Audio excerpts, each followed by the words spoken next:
ஒருத்தன் நியாயப்பிரமாணத்தை நிறைவேற்ற முற்பட நினைத்தால் அவன் எல்லாவற்றையும் நிறைவேற்ற வேண்டும்.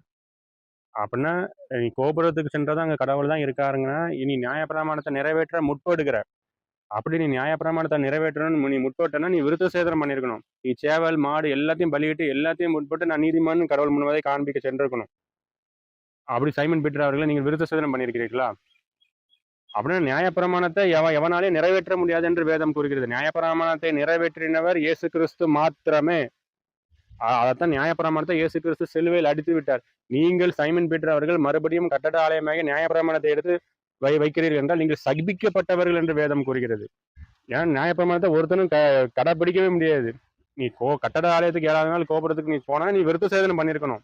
நீ அது கீழே எல்லா நியாயப்பிரமாணத்தை சட்டத்தையும் நீ கடைப்பிடிச்சிருக்கணும். நீ கடைப்பிடிக்கியா?